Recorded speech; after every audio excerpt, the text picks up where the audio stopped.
예전에 크리스천 투데이 미국 신문에 서바이벌 선교 모험에 도전하세요라는 광고가 실렸습니다. 이 광고는 한 국제 선교 단체가 세계 일주 선교 여행 참가자를 모집한 곳으로 11개월간 여러 대륙을 돌면서 모험적인 여행에 함께할 사람을 찾고 있는 것이었습니다. 우리로서는 선교를 무슨 생존 모험이니 여행이니 하는 것이 영 불편하고 또 의아스럽게 생각되지만 인터넷을 검색해보면 이런 선교 모험에 관한 광고를 어렵지 않게 찾아볼 수 있고 또 참가하는 사람들도 많이 있습니다.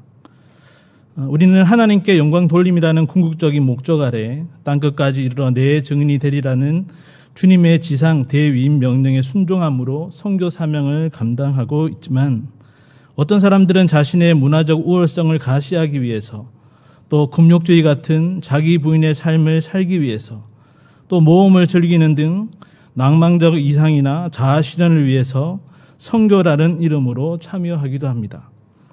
사실 선교에 대한 이런 불순한 의도의 접근은 이 세상이 빠르고 복잡하면서도 글로벌하게 변화됨에 따라 더욱 다양하게 나타나고 있는데 이는 비단 선교의 동기뿐만 아니라 선교의 정의와 목적 그리고 목표는 물론 그 방법에 있어서도 정답이 없다라고 말할 정도이고 이는 수많은 선교단체가 존재함은 물론 교회의 모든 활동에 선교라는 이름을 사용하는 것에서도 잘 알 수 있습니다.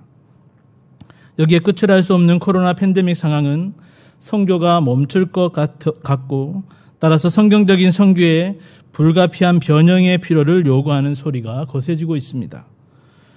이러한 선교에 대한 염려와 위기감은 가든지 보내든지 하게 하소서라며 세계 선교에 앞장서고 있는 교회와 성도들을 혼란스럽게 하지만 그럴수록 우리는 선교의 시작과 진행과 마침 되시는 하나님의 말씀, 그 성경에서 그 영적 원리를 다시 찾아야 합니다. 이에 예수님께서 70인을 파송하시면서 앞으로 펼쳐질 세계 선교를 전망하며 알려주시는 가이드라인을 통해 선교 사명을 감당하는 성도들이 명심해야 할 것은 무엇인지 오늘 본문 말씀을 통해 함께 상고해 보기를 원합니다.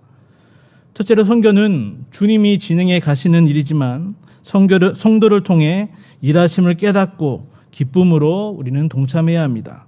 우리 본문 1절에서 2절의 말씀을 다 같이 합독하겠습니다. 시작.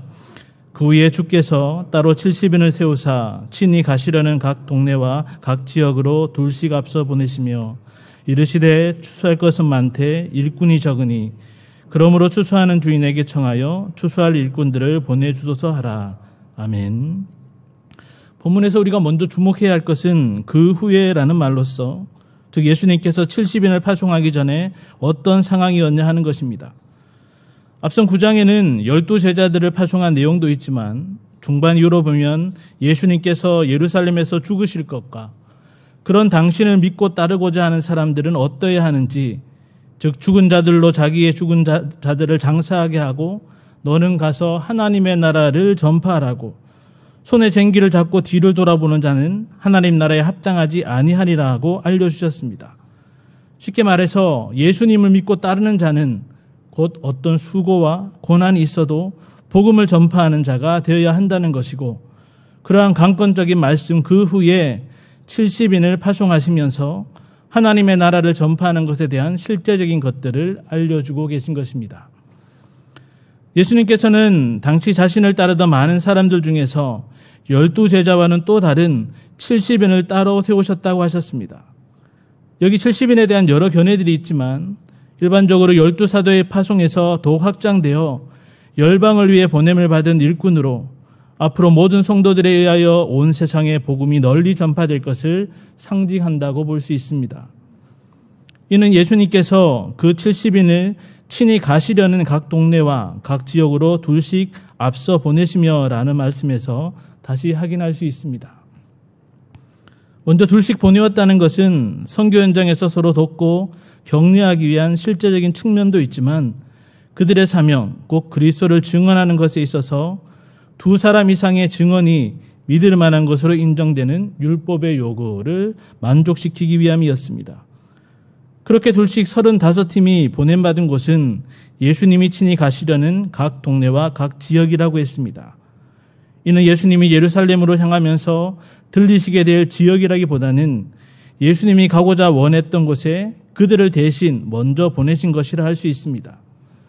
더 나아가 앞으로 예수님께서 부활과 오순절 성령 강림 이후 본격적으로 친히 펼쳐가실 땅끝까지 이르는 복음 전파의 선교 현장에 임하실 것임을 내포한다고도 할 수 있습니다.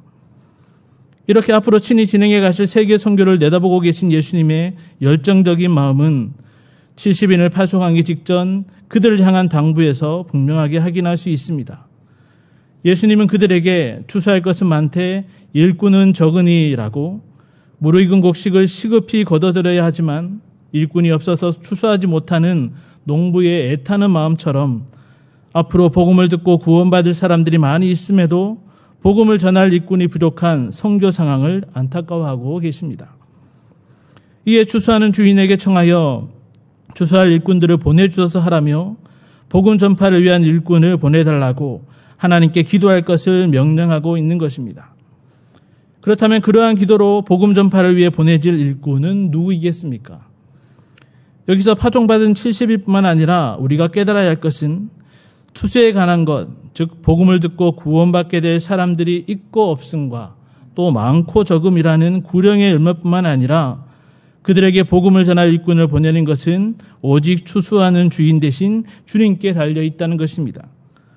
이는 주님께서 추수할 것이 많은 선교 현장에 복음을 전할 일꾼으로 특별한 사람들만을 보내는 것이 아니라 앞서 언급한 대로 예수를 믿고 따르는 자, 즉 모든 성도들이 복음을 전하는 일꾼이 되어야 한다는 것이고, 일꾼을 보내달라는 기도는 곧 모든 성도가 복음 전파라는 선교에 동참할 것을 강권하시는 예수님의 요청에 대한 응답이라 할 수 있는 것입니다.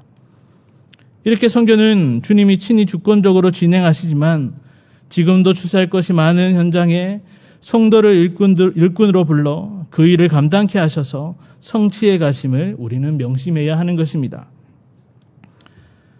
어떤 분들은 2021년 한국 파송 선교사 수가 22,000여 명에 이른다는 사실을 보고 이렇게 선교사가 많이 있었나라고 생각하기도 하고, 그런 상황을 또 생각하며 희년을 바라보고 있는 우리 교회 상황을 감안하면 선교를 좀 축소하든지 잠시 멈추는 것이 더 낫다고 생각하시는 분도 있을 것입니다. 또 경양선교회 후원 회원이 2,000여 명이나 되는 것을 보고 굳이 나까지 동참할 필요는 없을 것이라 생각할 수도 있을 것입니다. 그러면서 예수님 때에나 일할 사람이 없지 지금은 상황이 다르다고 예수님이 잘못 예상하셨다고 생각할 수도 있는 것입니다. 그러나 그런 데이터상의 판단이라면 아직도 미전도 종족이 전 세계 종족의 42%, 32억 명이나 되고 그 중에서도 전도 활동이 없고 그리스도인의 비율이 0.1% 미만인 전방 미전도 종족은 5천여 개 종족, 19억 명에 이른다는 사실과 갈수록 선교사의 수는 물론 선교사나 목사가 되려는 사람과 신학교까지 줄고 있다는 사실 앞에 그 입을 다물 수밖에 없을 것입니다. 그러나 이런 현실적인 데이터보다도 우리가 정말 중요하게 생각해야 할 것은 잃어버린 자기 백성, 죽어가는 영혼을 구원코자 지금도 선교를 친히 주관해 가시는 주님의 애타는 마음이며, 주님이 다시 오심이 더 가까워진 지금 더 시급해진 영혼 구령을 위한 선교 사역에 성도된 우리 각자를 부르고 계시다는 사실입니다. 물론 우리 모두가 가는 선교사로 직접 선교 현장에 나가지는 못하더라도 주님께서 우리를 보내는 선교사라는 일꾼으로 세우심을 확신하는 가운데 예배 전 선교지를 위해 기도하는 그 작은 것에서부터 우리는 전심을 다해야 하는 것입니다. 일할 곳이 많은 선교 현장에 눈을 들어 밭을 보라 휘어져 수수하게 되었도다라고 말씀하시며 성도된 우리를 일꾼으로 부르시는 주님의 부르심 앞에 나를 보내소서라며 기쁨으로 모든 민족에게 달려가 그 선교 사명을 감당하는 성도님들 되시기를 간절히 바랍니다.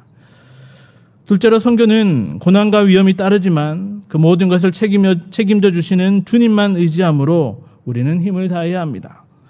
본문 3절에서 9절의 말씀을 다 같이 합독하겠습니다. 시작. 갈지어다 내가 너희를 보냄이 어린 양을 이리 가운데로 보낸가 같도다. 전대나 배낭이나 신발을 가지지 말며 길에서 아무에게도 문안하지 말며 어느 집에 들어가든지 먼저 말하되 이 집이 평안할지어다 하라. 만일 평안을 받을 사람이 거기 있으면 너희의 평안이 그에게 머물 것이요 그렇지 않으면 너희에게 돌아오리라. 그 집에 유하며 주는 것을 먹고 마시라. 일꾼이 그 삭슬 받는 것이 마땅하니라. 이 집에서 저 집으로 옮기지 말라. 어느 동네에 들어가든지 너희를 영접하든지 너희 앞에 차려놓은 것을 먹고 거기 있는 병자들을 고치고 또 말하기를 하나님의 나라가 너희에게 가까이 왔다 하라. 아멘. 이제 예수님께서는 갈지어다 하라고 70인을 보내시며 그들이 복음 전파의 선교 사역을 감당함에 있어 구체적인 지침을 알려주고 계십니다. 먼저 예수님께서는 내가 너희를 보냄이 어린 양을 이리 가운데 보낸과 같도다 라며 연약한 양 같은 그들이 가야 할 곳이 피에 굶주린 이리와 같은 세상의 악한 세력과 죽음을 각오한 영적 싸움을 수행해야 하는 고난과 위험이 늘 따르는 곳임을 상기시켜주고 계십니다. 그러나 예수님의 이 말씀은 그들로 하여금 낙담케 하시려는 것이 결코 아니라 양이 그 목자의 보호를 받아 안전하듯 목자 되신 주님만 의지할 때 넉넉히 이길 수 있음 또한 알려주고 계신 것입니다. 또한 예수님께서는 그들에게 돈 주머니인 전대나 기본적인 생필품을 담는 배낭이나 여분의 신발을 가지지 말며라고, 즉 돈을 비롯한 당장 불필요한 것에 대한 소유욕이나 또 그것들을 의지하지 말고 오직 하나님만 의지하라고 강권하십니다. 더불어 길에서 만나는 사람들과의 인사로 시간을 지체하지 말라고 복음 전파의 긴박성과 중요성을 다시 강조하셨습니다. 그리고 예수님은 좀 더 실제적으로 그들이 어떤 지역이나 문화에 상관없이 어느 집에나 들어가든지 평안을 빌라고 하셨습니다. 여기 평안을 비는 것은 단순히 축복을 바라고 기원을 하는 것이 아니라 그들이 전한 예수 그리스도의 복음을 받아들임으로 하나님과 화평을 누리는 축복의 선물을 말합니다. 그런데 만일 그 평안을 받을 사람, 즉 하나님께서 평안을 받도록 예정된 사람이 거기 있으면 그 평안이 그에게 머물 것이요 그렇지 않으면 너희에게 돌아오리라고 하셨습니다.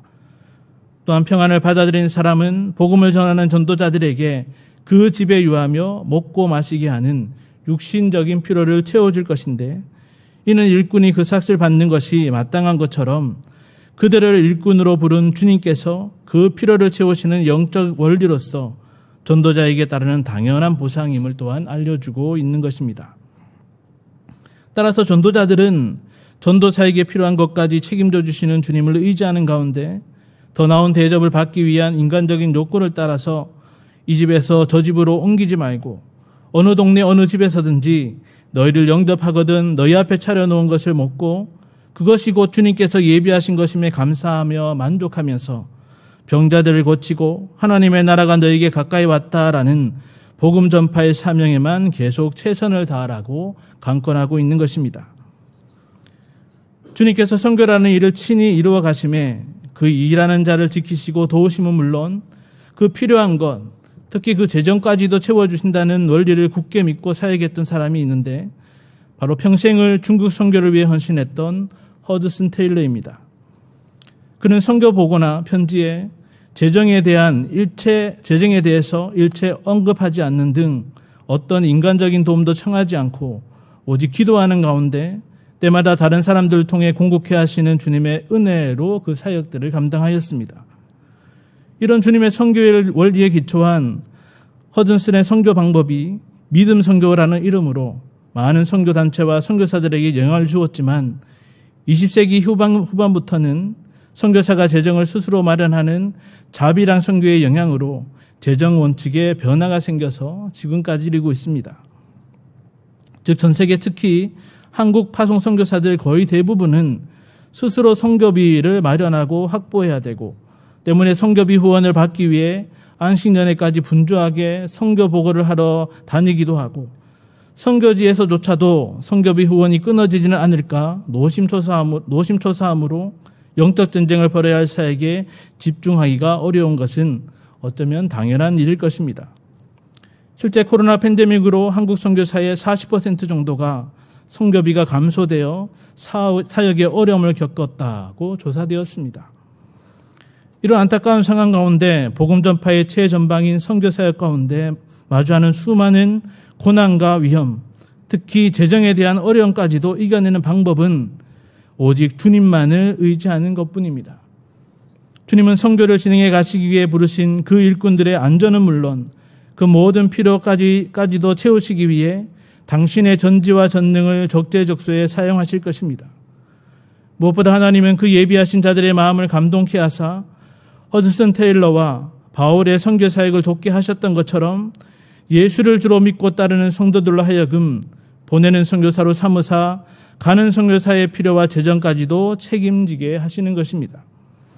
그렇게 주님은 가는 선교사와 보내는 선교사를 하여금 당신의 선하고 거룩한 선교사에게 동력케 하심으로 하나님과 화목해 됨과 영혼구령이라는 가장 고귀한 기쁨을 날마다 누리게 하시는 것이며, 바로 그 하나님의 은혜를 1980년 경양선교회가 시작된 이래 지금까지 우리 경양의 성도들과 파송 선교사님들이 누리고 있는 것이 아니겠습니까?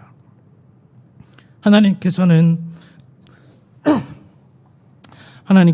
보내는 선교사된 경양의 성도들에게 각자의 필요보다 넘치는 은혜를 베푸사 기도는 물론이요, 선교사님들의 필요와 선교비를 전적으로 책임질 수 있게 하셨고, 그의 용기와 위로를 얻은 파송 선교사님들과 현지 사역자들은 그렇게 도우시는 주님만을 의지하며 모든 두려움을 뒤로하고 신실하게 오직 복음 전파 사역에만 계속 매진할 수 있었던 것입니다. 고난과 위험은 물론 온갖 어려움을 마주하게 되는 복음 전파의 최전방이지만 그 선교 현장에 부르시는 일꾼들의 보호와 필요까지 책임져 주시는 주님만을 의지함으로 땅끝까지 이르러 내 증인이 되리라는 선교 사명에 계속 전력을 다하는 성도님들 되시기를 간절히 바랍니다. 셋째로, 선교는 가든지 보내든지 예수님의 정권 대사로서의 정체성을 가지고 끝까지 감당해야 합니다. 본문 10절에서 16절의 말씀을 다 같이 합독하겠습니다. 시작.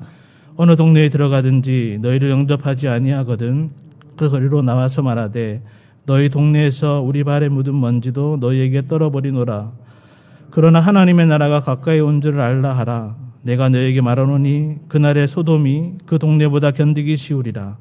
하있을진저 고라시나 하있을진저 벳세다야 너희에게 행한 모든 권능을 두로와 시돈에서 행하였더라면 그들이 벌써 베옷을 입고 제에 앉아 회개하였으리라. 심판때에 두로와 시돈이 너희보다 견디기 쉬우리라. 가버나움아 내가 하늘에까지 높아지겠느냐 음부에까지 낮아지리라. 너희 말을 듣는 자는 곧 내 말을 듣는 것이요 너희를 저버리는 자는 곧 나를 저버리는 것이요.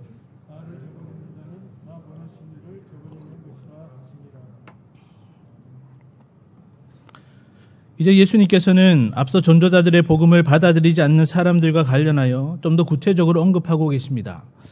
왜냐하면 전도자들에게서 가장 큰 기쁨이 영혼 구령의 열매라고 한다면 반대로 그 전하는 복음을 아예 거부하는 것은 그들에게 가장 큰 낙심거리였음이 분명하고, 그 일이 반복되다 보면 그 사명을 저버리는 일까지 생길 수도 있기 때문입니다. 이에 예수님은 너희를 영접하지 아니하거든, 즉 복음을 거부하면 너희 동네에서 우리 발에 묻은 먼지도 너희에게 떨어버리로나라고 거리에 나가서 공개적으로 선포하라고 하셨습니다. 당시 유대인들은 이방 지역에 갔다가 돌아왔을 때 그들의 정결성을 유지하는 상징적인 행위로서 발의 먼지를 떨어버림으로 하나님의 백성임을 증가하였습니다. 즉 전도자들이 지금 발의 먼지를 떨어버린다는 것은 누구든지 간에 복음을 거부하면 하나님의 나라의 백성이 아니라는 사실을 공포하는 것이었습니다. 예수님은 더불어 하나님의 나라가 가까이 온 줄을 알라라고 선포할 것도 명하셨는데, 이는 복음을 거부한 사람들에게 하나님의 나라가 가까이 왔다는 것은 더 이상 하나님의 은혜로운 구원의 초청이 아니라 엄중한 심판만이 있음을 선언하는 것이었습니다. 다시 말해 복음을 거부하는 것은 곧 하나님의 나라의 백성이 되고 심판을 면할 유일한 방법인 구세주 예수 그리스도를 거부하는 것과 같은 것이라는 말씀입니다. 계속해서 예수님은 이런 영적 원리가 어떻게 적용되는지 내가 너에게 말하노니라며 부연 설명을 해주고 계신데, 마지막 심판의 그날에 복음을 거부한 그 동네보다 소돔이 견디기 쉬우리라고 하셨습니다. 우리가 잘 아는 대로 소돔은 죄악으로 관영한 도시였으므로 심판받아 마땅했지만 복음을 듣지는 못했고, 반면에 복음을 들었음에도 거부한 그 동네는 소돔보다 더 많은 은총과 특권을 받았음에도 불구하고 복음을 받아들이지 않고 회개치 않으므로 소돔보다 훨씬 큰 죄를 지은 가운데 더 무거운 심판을 받는 것이 당연하다는 것입니다. 그렇게 복음을 거부함으로 심판에 이를 동네인 고라신, 벳세디아, 가버나움에 대해 예수님은 하 있을진저라고 애통하면서 소개하고 계십니다. 이 말들은 예수님이 친히 가셔서 말씀하시며 또 병자를 고치시며 또 오병이어의 기적 등 모든 권능을 나타내 보이셨던 것이었지만 그들은 교만하게 복음 되시는 예수님을 거부함으로 높아지기는커녕 멸망에 이르게 될 것이었습니다. 만약 그 마을에 임한 예수님의 권능이 과거 번영과 쾌락, 우상 숭배로 하나님을 거역하여 멸망했던 두로와 시돈에 임했다면 그 두로와 시돈에 있던 그 사람들은 벌써 베옷을 입고 제에 앉아 회개하였을 것이라고, 즉 두로와 시돈의 죄악보다 예수님을 거부한 그 세 마을들이 더 큰 죄악으로 더 큰 심판을 받는 것은 당연하다고 말씀하고 있는 것입니다.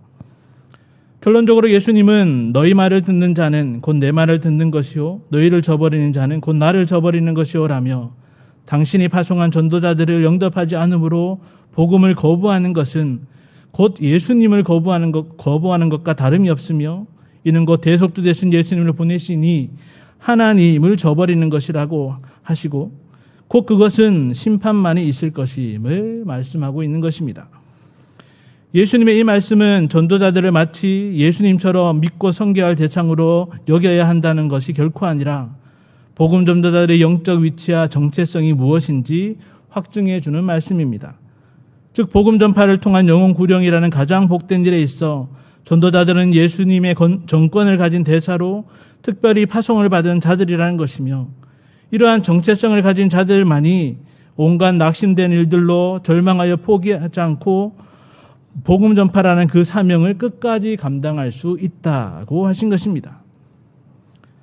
선교지에서 선교사가 사역을 하다 보면 현지인과의 접촉을 위해서 또 비자 문제로 인해서 또 안정 등 여러 가지 이유로 인해서 교사라든지 강사라든지 또 학원을 차리고 또 병원을 차리고 전문직에 종사한다든지 기업을 연다든지 선교사 외에 부차적인 신분을 가질 때가 간혹 있습니다.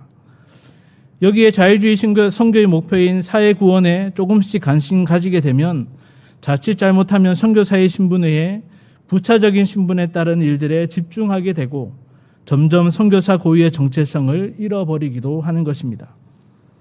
또는 중국과 같은 특수지역에서 복음 전파의 금지와 또 신분 노출의 위험성 때문에 몇 년간 교제만 한 현지인에게 겨우 복음을 전했는데 그 현지인이 아예 연락을 끊어버린다든지 공안에 신고 등을 하는 일이 벌어지면 그 전도자는, 그 선교사는 낙심하여 자포자기할 수도 있는 것입니다. 실제 선교사를 포기하는 이유에 대한 조사를 살펴보면 정체성의 혼란으로 인한 직업적 만족감의 결여가 전체 25개 항목 중에 13번째를 차지하고 있다는 것은 우리를 놀라게 하지 않을 수 없습니다. 그렇기 때문에 선교사는 예수님의 정권대사라는 정체성을 항상 가져야 한다고 다시 한번 일깨워 주시는 주님의 말씀을 명심해야 합니다. 알다시피 대사란 한 나라를 대표해서 타국에 가서 왕의 말만 대신 전하는 사람이듯이 가는 선교사 또한 하나님 나라의 왕 대신 예수님의 대사로서 영혼 구령을 위해 예수님을 대신해서 가고 예수님을 대신해서 복음을 선포하면 되는 것이고 그 결과는 선교의 주체 되시는 주님께 맡기는 가운데 예비하신 평화의 복음을 받을 자들로 영적 공동체를 통하여 교회 운동을 펼쳐가면 되는 것입니다. 중요한 것은 예수님의 정권 대사라는 책임감을 가지고 복음 전파를 통한 영혼 구령을 어떠한 일보다 최우선으로 여기며 최선을 다해 끝까지 감당해야 한다는 것입니다. 이와 더불어 보내는 선교사는 세상의 가치나 당장 눈에 보이는 가시적인 것을 기대하는 것이 아니라 가는 선교사가 주님의 정권대사로서 복음 전파 사명을 감당하고 있음을 확신하는 가운데 자신이 할 수 있는 최선을 다해서 그를 돕고 그를 위해 기도하고 그를 위해 후원하는, 그렇게 함께 끝까지 동역을 하는 일에 열심을 다해야 하는 것입니다. 할 일 많고 낙심된 일도 많은 선교의 현장이지만 바로 그것의 복음 전파를 통한 영혼 구령을 위해 우리를 예수님의 정권대사로 삼아주셨음을 날마다 자각하는 가운데 가든지 보내든지 선교 사명을 끝까지 감당하는 경의 모든 성도님들 되시기를 간절히 바랍니다. 사랑하는 성도 여러분, 3년째를 맞이하는 코로나 시대로 인해서 이제 우리의 거의 모든 것이 다 변화하고 있습니다. 절대 불가능한 것들이 때로는 가능해졌고 반대로 가능했던 것들은 이제 더 이상 가능해지지 않고 있습니다. 이처럼 변화와 전환의 시대를 살아가야 하는 선교의 현장도 결코 예외는 아니고 또 어떻게 될지 두려움이 있는 것도 사실입니다. 그러나 분명한 것은 선교는 멈추지 않는다는 것입니다. 왜냐하면 선교의 주체 되신 하나님께서 예수님이 다시 오실 때까지 모든 나라와 민족과 열방 가운데서 일하고 계실 것이기 때문입니다. 또한 주님이 친히 진행하시는 선교는 당신이 계획하신 뜻과 방법대로 진행될 것입니다. 그런 의미에서 지금 이 시대, 아니 더 시간이 흘러 미래의 선교와 그 상황까지 내다보시며 그 영적 지침을 우리에게 알려주시는 예수님의 말씀에서 그 비장함이 서려 있음을 느끼지 않을 수 없는 것입니다. 예수님께서 냉철하게 내다보시며 우리에게 알려주신 선교의 현장은 일할 것은 많은데 일꾼이 적고 싸워야 할 그 상대는 이리 때처럼 사납고 무서우며 의지할 짐도 꾸리지 말아야 하고 시간은 제한되어 있으며 그 삭은 사람들이 주는 대로 받아야 하며 무엇보다 전도자들을 그 복음을 거부하며 대적하는 사람들도 있다는 것입니다. 분명 총체적 난국이고 풍정등화와 같은 그런 선교적 상황이지만 12제자를 보내신 주님께서는 그리고 70인을 세워 보내신 주님께서는 이제 세계를 받은 경영의 성도들로 하여금 선교를 위한 일꾼이 되라고 말씀하고 계십니다. 결코 쉽지 않은 선교의 여정이겠지만 주님만 의지하면 모든 것을 책임져 주신다며 멈추지 말고 힘써 나아가라고 말씀하고 계십니다. 복음 전파를 통한 영혼 구령을 위해 예수님 당신을 대신해 정권대사로서 파송하니 그 분명한 사명만 붙잡고 끝까지 그 선교 사명을 감당하라고 마지막 강권을 하고 계신 것입니다. 이러한 예수님의 선교를 위한 부르심과 도우심과 보내심을 확신하면서 올 한 해도 아니 주님이 다시 오실 때까지 가든지 보내든지 선교의 사명을 충성되이 감당함으로 별과 같이 비치리라는 칭찬을 듣는 경영의 모든 성도님들 되시기를 주님의 이름으로 간절히 축원합니다.